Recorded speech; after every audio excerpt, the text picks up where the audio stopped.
ज्ञानाद्वैतस्य ज्ञानाञ्जनशलाकया चक्षुरुन्मिलितमेन तस्मै श्रीगुरवे नमः श्रीचैतन्यमनोनिस्थं स्थाप्तमेनं तमे स्वयं रूपकदामयं ददाति स्वपदातिकं वन्देऽहं प्रभुश्रीयुतकमलं श्रीगुरुं वैष्णवांश्च श्रीरूपं सागरजातं सहगणरघुनाथान्वितं तासजीवं सागरितं सारूपं परिजनसहितं कृष्णचैतन्यदेवं श्रीराधाकृष्णपादासेवनान्वितां श्रीविशाखान्वितां श्री कृष्ण करुणा सिंधु दीनबंधु जगत्पते गोपेश गोपिका कांता तप्त कांचन गौरांगी राधे वृंदावनेश्वरी वृषभानुसुते देवी प्रणमामि हरिप्रिये वाचाकल्पतरुभ्यश्च कृपा सिन्धुभ्येव च पतितानां पावनेभ्यो वैष्णवेभ्यो नमो नमः। जय श्री कृष्ण चैतन्य प्रभु नित्यानंद श्री अद्वैत शिवाचार्य गौर मुकुंद हरे Krishna Krishna Krishna Hare Hare Hare Ram Ram Ram Hare Hare Hare Krishna.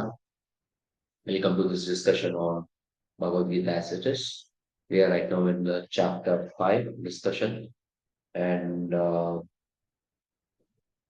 we are right now in shloka number 23, which is the third part. Let us go to the shloka. Saknati eva yasodam praksharira vimokshana kama krododbhavamekam sayukta sat sukhi naraha. Before giving up this present body, if one is able to tolerate the urges of the material senses and check the force of desire and anger, he is well situated and is happy in this world. So this greater experience that we talked about, that we talked about doesn't mean that we will not have any temptation. So this saknoti eva yasodam, that means we need to tolerate. That is very important. This toleration is not to be done or is to be done till praksharira vimokshana, till we are free from this body. So till death, we cannot lower our guard for temptation. A firefighter may become seasoned and experienced in fighting the fire. This, however, does not make the fire less intense towards him, nor it limits the size or extent of fire accidents. Unless he moves to a place where there is no fire, till then he cannot lower his guard against the fire. So, what changes here is the attitude of the firefighter, the ways of firefighter to handle the fire, that changes. His intelligence, his diligence to handle the fire and fire equipment becomes better. This in turn ensures that speed at which the fire is put off is faster than the speed at which the fire spreads. So now we need to understand that there is a bigger experience,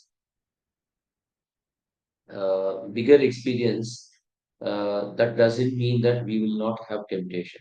Even whenever we see an attractive sense object, there would be definitely provocation. So if I am if I am in this ISKCON for 15 years or 20 years or 25 years, it doesn't really matter.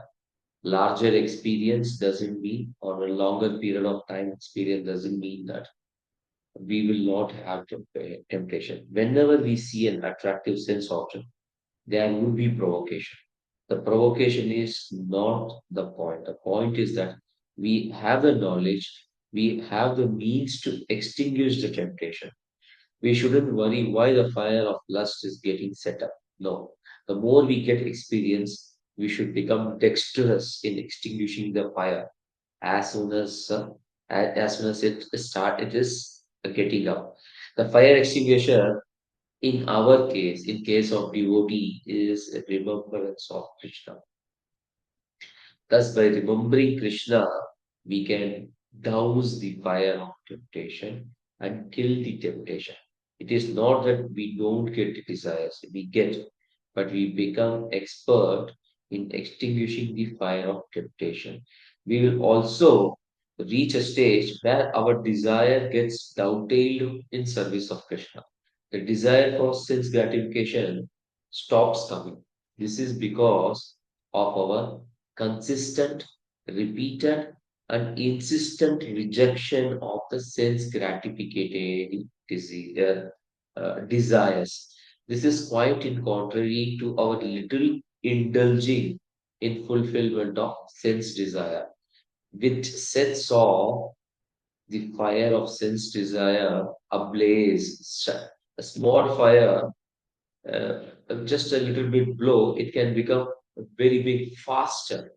But as soon as we see a small spark, if we douse consistently, repeatedly, insistently, then the tendency to get fire goes on. There is one more situation. We strongly rejected desire, but the fire of desire becomes stronger. That also is there. So one is desire comes, we consistently, insistently, and repeatedly put off the desire. The other feeling that we get is that when we try to control the desire becomes stronger. We feel that temptation is becoming stronger all the more. Actually, this is a wrong impression. A wrong impression. Srila Prabhupada, in one of his instructions, gives the example of a tiger in a circus. The trainer trains the tiger. The tiger is trained by feeding. If a tiger obeys the trainer, it gets a piece of meat. Otherwise, it is not fed. When the tiger is not fed, its roar is stronger and more menacing. An inexperienced observer will get tempted to feed the tiger, looking at the roar or hearing the roar or the way the tiger approaches. But an experienced trainer knows that though the tiger is roaring louder, it is not becoming weaker, or it is becoming weaker. It is just a question of time when it starts obeying the tiger. Actually, the roaring louder is the sign that it is becoming weaker. This roar is external and the weakness is internal. Thus, by not responding to the roars, the tamer brings the tiger in control. The tamer tolerates the nuisance of the roar. The tamer knows that the tiger is not coming out of the cage and hence it can't do anything. Then the tiger also understands that roaring is not going to feed him at all. Roaring will not lead him anywhere. The tiger understands that it will get food only when it obeys the trainer. This makes the tiger docile and obedient. This doesn't mean that the tiger lowers his guard while dealing with the tiger. He doesn't trust the tiger at all. And our mind is also like a tiger. We cannot trust it at all. Mind will say, come, let's enjoy. But we will say no. The mind roars to enjoy. We will still say no. The mind then becomes submissive. When we say no to the mind, we are submissive to Krishna. On the other hand, when we become submissive to mind based on its roaring, we engage in sense enjoyment and get stuck in material world. Therefore, the point is that we should not become scary or intimidating techniques of the mind, but remain focused in our Krishna conscious sadhana. The mind gets control easily or automatically.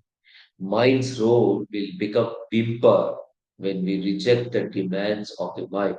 So the mind becomes silent. So the repeated, consistent, insistent rejection of mind's desire makes the mind calmer.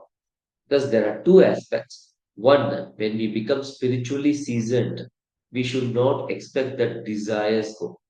Rather, we become expert in rejecting the mind's desire by appropriate response to mind's demand. That is the first point. So the experienced firefighter becomes quick and expert in selecting the right method to put off the fire. So first is the technique. Second, when we practice spiritual life, we do not get intimidated. by the threads of the mind. We know that we have to surrender to Krishna. So, and if we take Krishna's shelter, threat from anyone, including mind, it cannot intimidate us. So we starve the mind. This starving extinguishes the burning desire. Burning desire is put off when it comes by the expert devotee, and the burning desire from the mind, or the mind gets starved, and and uh, and it gets and its desires are completely extinguished. So when we reject the desires of the mind and starve the mind, we silence the mind. This results in sayukta sa sukhi daraha. We become well situated and happy in this world. The key is detachment from the material happiness and engaging in Krishna conscious activity. This will bring real happiness. So we need to ensure that we consistent, insistent, and repeatedly say no to the material desires. So in the purport, Prabhupada is giving a very interesting line. One who can do this is understood to be self-realized and is thus happy in the state of self-realization. It is the duty of transcendentalists to try strenuously to control desire and anger. Therefore, one must practice to control them before one gives up on. So we need to try strenuously to control desire. Strenuously, people try to fulfill desires, fulfill sense desires. Srila Prabhupada is saying the opposite. Strenuously, we should try to control desire and the anger. The best example is when a boy falls in love with a girl. The boy does everything to win the love of the girl. People read about this in novels, they watch movie on this subject. The boy tries to emulate what is in these novels and movies. Risk his life, risk his family's name for sake of material attachment with the opposite sex. This is lust. This is purely lust. The point is, people try strenuously to fulfill their desire. They are not worried about their reputation. They risk their life. Devotees try. A person who needs to focus on his career, who needs to focus on his studies, gets completely diverted by looking at the sense object and hence tries to impress the lady. So he is strenuously trying to fulfill his desire. So devotees try strenuously to transcend these desires. First we tolerate and then we transcend. First we tolerate the burning desire and then we transcend it. Spiritual life is not easy. Spiritual life is hard work. It is inner work. A spiritual life, or in spiritual life, we work inward, not outward. When we do this work, the result is far better, far greater.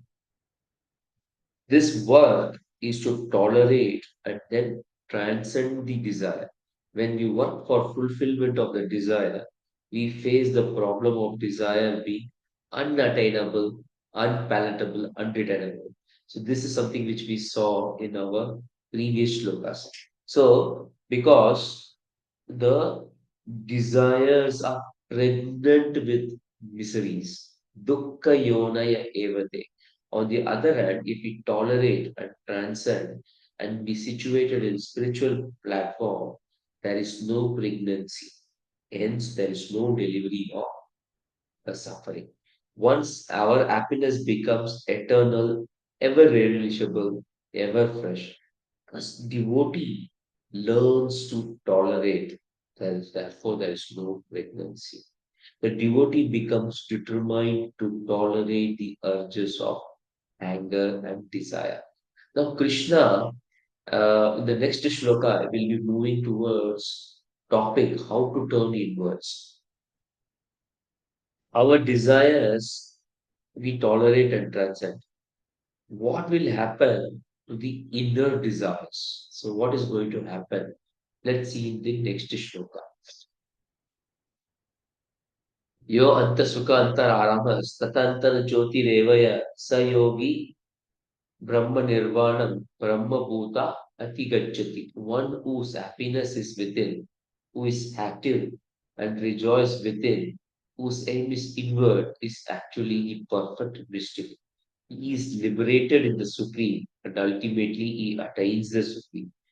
So once, if there are some inner desires and we are trying to enjoy inwards, what happens? We ultimately attain the Supreme. We get liberated in the Supreme, or that devotee is liberated in the Supreme, and ultimately he attains the Supreme. Here, the most interesting part is this Brahma Nirvana. So, Brahma Nirvana, Prabhupada is translating it as liberation in the Supreme. Is this referring to the concept from Buddhism? Maybe it is referring, but we need to understand this further.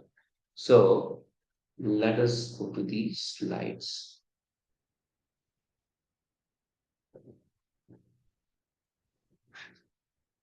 So the Brahma Nirvana has three connotations, three different ways in which we can understand. These ways are based on the view of the people with respect to life and death. The ways are materialistic. Here life ends with death. Materialistic people, for them, the life is completed when they die. And for Jnani thinks everything in this material world is full of suffering. So the real life begins after death. So that is Jnani's view. Whereas Bhakta or devotee, life begins whenever we start serving Krishna. That is his thinking. The purpose of our existence is to serve Krishna. When we realize this, our life begins. So our life then continues eternally. This is Brahma Nirvana. Nirvana is often considered as Buddhistic. In Buddhistic, according to Buddhism, Nirvana means cessation or termination. This is termination of material life. In Krishna consciousness, it is termination of material life. Here, Krishna is referring Brahma Nirvana. This is not just cessation of material activities, but it is also start of spiritual activities. Thus, it is ending in the activities of material realm and starting activities in the spiritual realm. When we engage in spiritual activities, the result is Brahma Bhuta Atigacchati. We become self-realized. The word Brahma Nirvana comes multiple times in Bhagavad Gita. So if you see here, so when we are in Brahma Nirvana, what happens? Next stage is Brahma Bhuta Atigacchati. Being self-realized, attain what? Brahma Nirvana. So we become self-realized. We ultimately attain the supreme. So in Bhagavad Gita, this Brahma Nirvana comes in multiple places. So let us see where all it comes. It comes in shloka number 2.72. It comes in 5.24, 5.25, 6.15. These are the four shlokas in which it comes. So in 2.72 is Esha Brahmi Sthiti Partha Nainam Prapai Vimuyati Stitavashyam Antakale api Brahma Nirvanam Rachati. Brahma Nirvanam Rachati means that is the way of spiritual and godly life, after attaining which man is not bewildered. If one is thus situated, even at the hour of death, one can enter into the kingdom of God. So this is typically speaking about the surrender of the soul to Krishna. That is the first connotation. The second one is 5.24.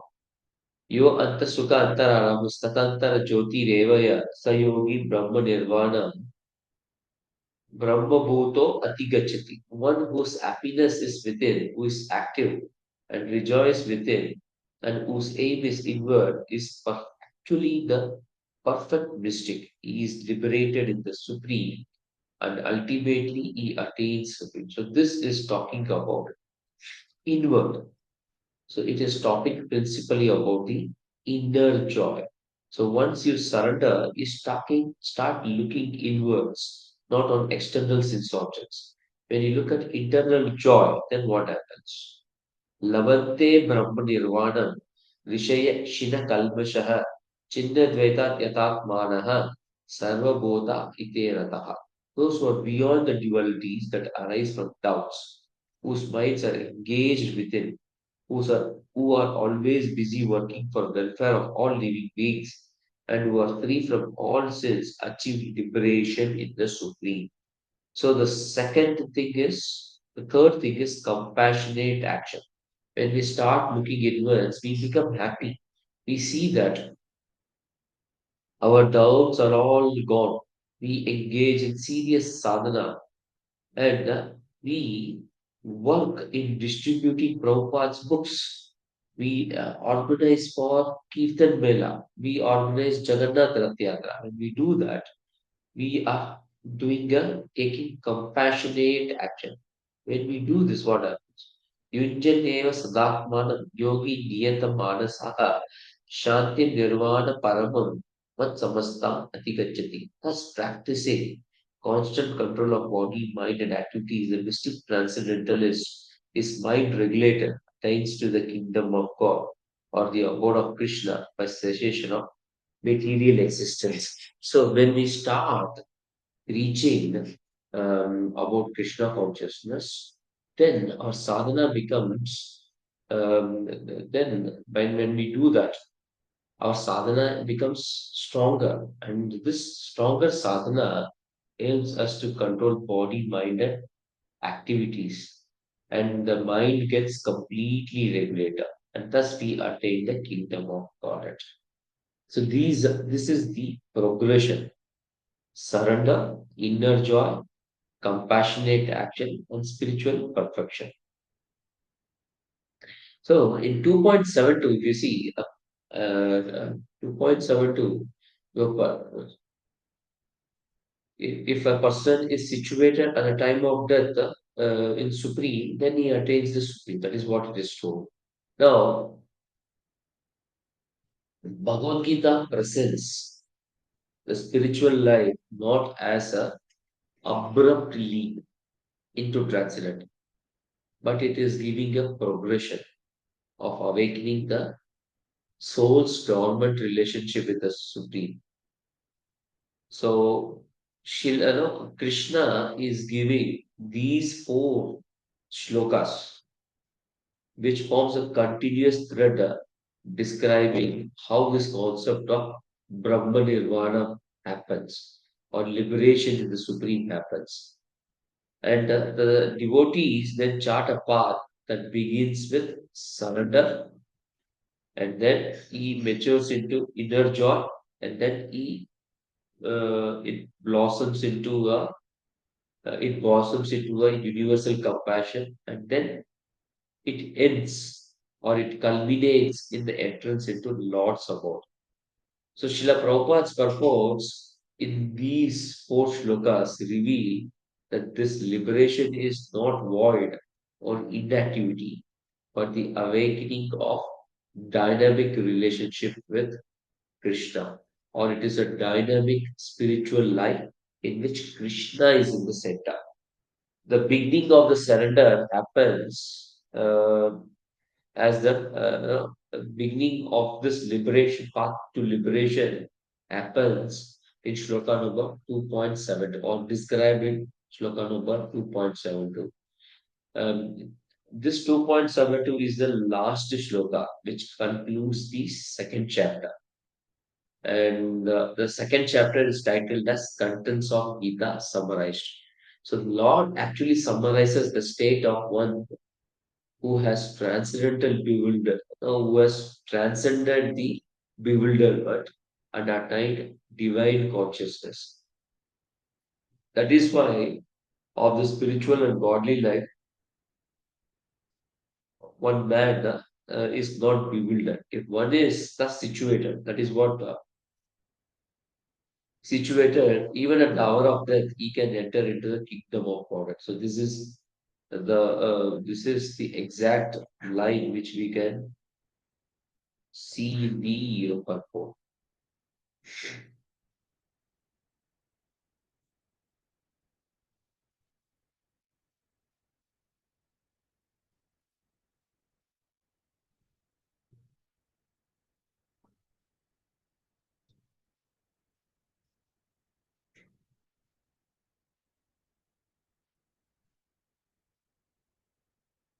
But for a person who is spiritually advanced, there is another life after materialistic life.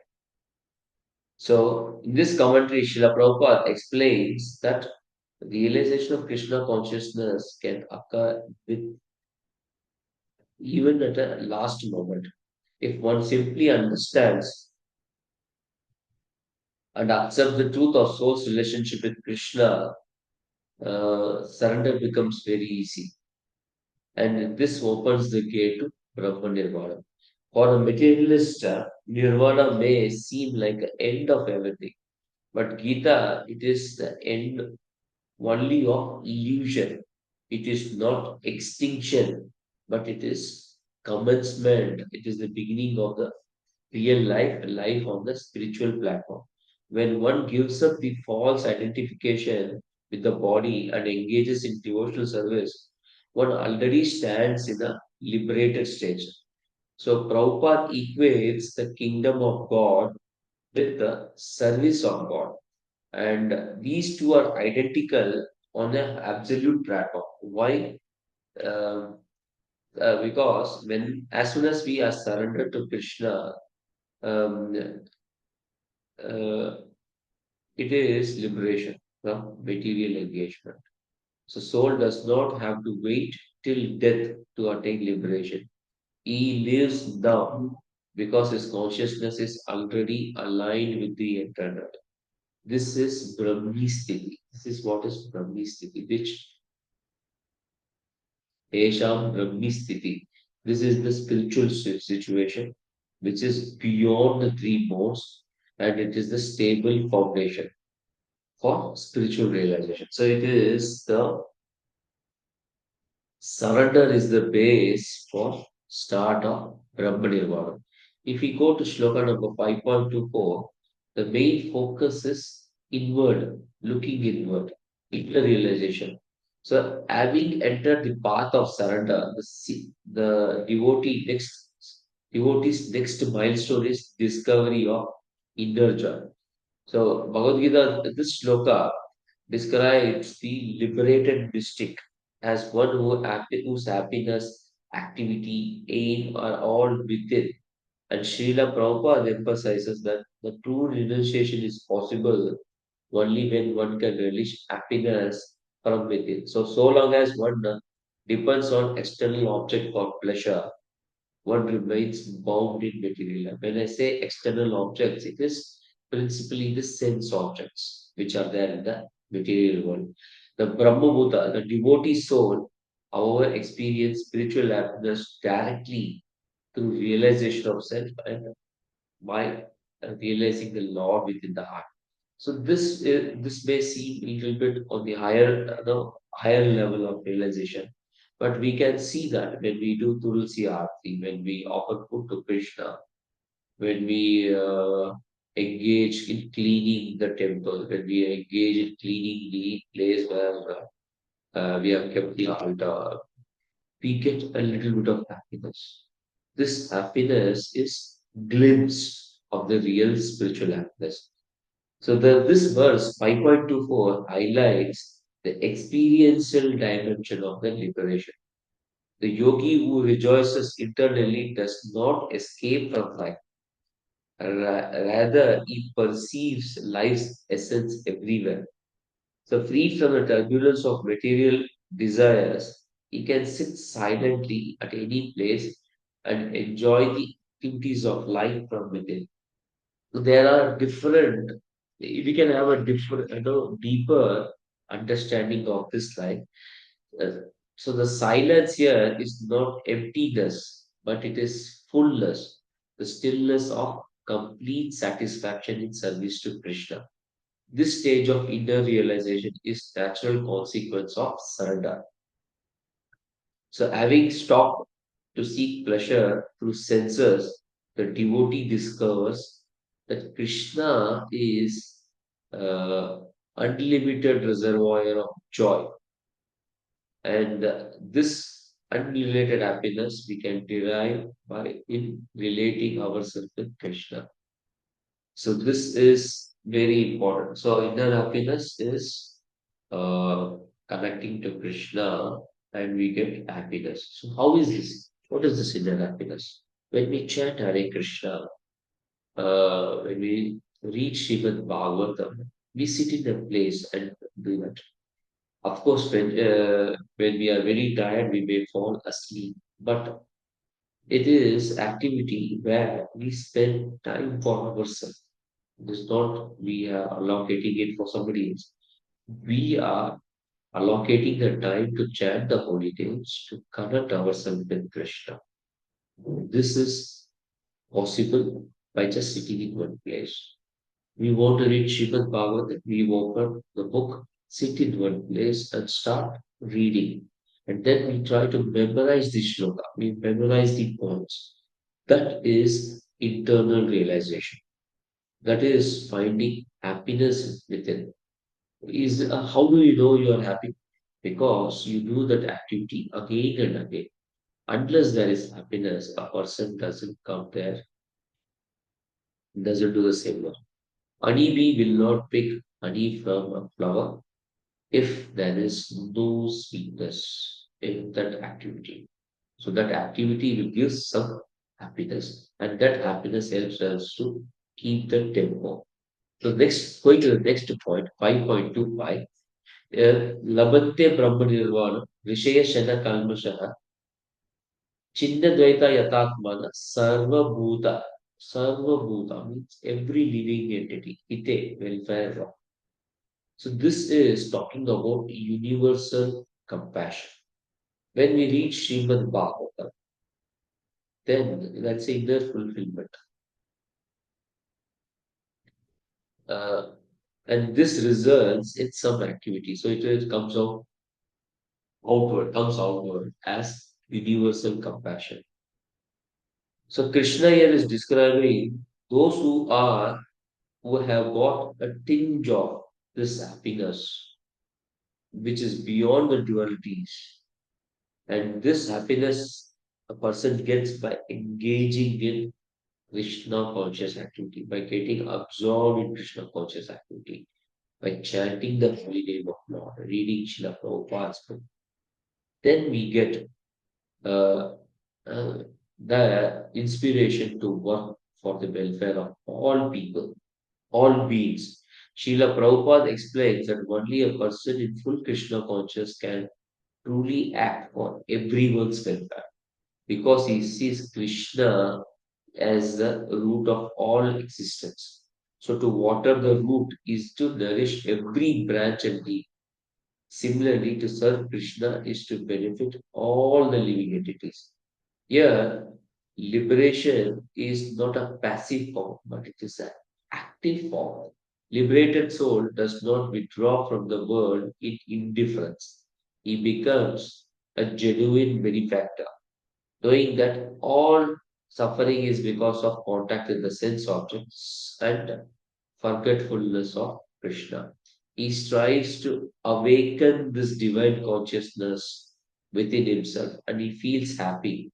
Therefore, he wants to awaken the same divine consciousness in others. Is this compassion sentimental? No, it is not sentimental, but it is spiritual. He offers the highest welfare. The devotee offers the highest welfare activity by connecting the souls to Krishna. The temporary relief of the body or mind cannot satisfy the soul, um, but the revival of eternal relationship with Krishna ends all the misery. Thus, the misery of work of spreading the missionary work of spreading the Krishna conscious movement is the highest welfare activity, and it is expression of Brahma Nirvana. It is the service performed by one who is already liberated. Srila Prabhupada calls this state as state of divine love. For the liberated person, heart overflows with goodwill towards all beings, seeing them as part of the law. So when we do book distribution, we become happy. We try to do the book distribution more and more, more and more. So that is because we have our heart overflows with goodwill for all the human beings. Then the next important stage is stage number. What happens? Yunjaneya sadatmanam yogi niyata manasaha shantim nirvana parama vat samasta adhigacchati. Thus practicing constant control of body, mind and activities, the mystic transcendentalist is mind regulated, attains to the kingdom of God by cessation of material existence. So the journey to Krishna, journey of Brahma Nirvana, is culminating in shloka number 6.15, where Lord describes that this yogi who is striving to understand Krishna, who is then spreading this message of Krishna, doing welfare work, by doing welfare work, this devotee is regulating his body, mind, and activities, and hence attains the kingdom of God, and he stops all material activities. This material existence is completely stopped. So Prabhupada here makes interesting point that ultimate goal. What is the ultimate goal? Yoga is not meant for health or mystic powers or material improvement, but for ending the material bondage altogether. Yet this connection is not entry into void or nothingness. Nirvana, according to Buddhism, is voidness or voidism. So voidism is actually myth. Krishna is confirming that it is Mat Samastha. We enter into spiritual sky. We are not entering into voidness. The spiritual sky is vibrant with light variety. Cessation of material existence opens the doorway to spiritual reality. Thus, we surrender, we look inwards, become compassionate, and then culminate by traveling back home, back to God. So in this realm, this spiritual realm, there is no need of sun, moon, electricity. Natat bhashayate surya nashashanko pavaka. So there is no need of Yadgatva nivartante taddama paramamama. Krishna tells that that place doesn't require sun, moon, or electricity.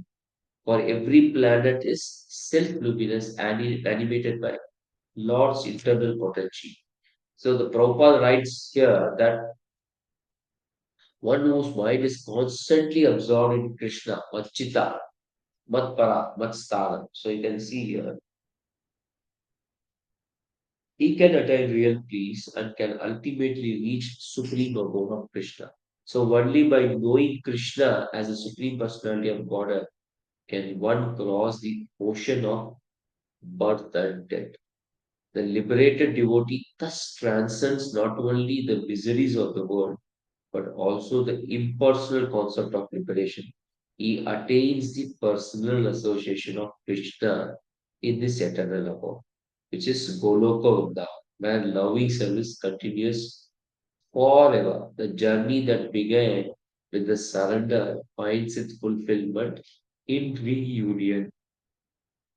So there is actually a seamless progression of bhakti. So if you see the seamless progression, so the surrender, and then we establish a foundation for inner joy, inner realization, and then compassionate service, and finally devotion on Krishna, which elevates the soul to the eternal abode. This progression moves from heart's submission to heart's fulfillment, then heart's expansion, and finally leaving into entering this uh, entering into the kingdom of God. So Srila Prabhupada emphasizes the point that Krishna consciousness itself is liberation. It is not something which comes to you after. It doesn't come to me after I die. It is coming into existence as soon as I surrender to Krishna. The perception and the purpose of living becomes clear. Therefore, we engage in service of Krishna. The moment one accepts Krishna as a supreme friend, properator, enjoyer, material existence ends in principle, even if the body continues. The same consciousness that purifies life, also purifies the death, sanctifies the life, also sanctifies death. For devotee who remembers Krishna at the final moment of death, he attains Krishna without fail. So that is the most important thing. So what is the living experience of Brahma Nirvana? So when we read Prabhupada's purport, Brahma Nirvana can be understood as the living experience of soul.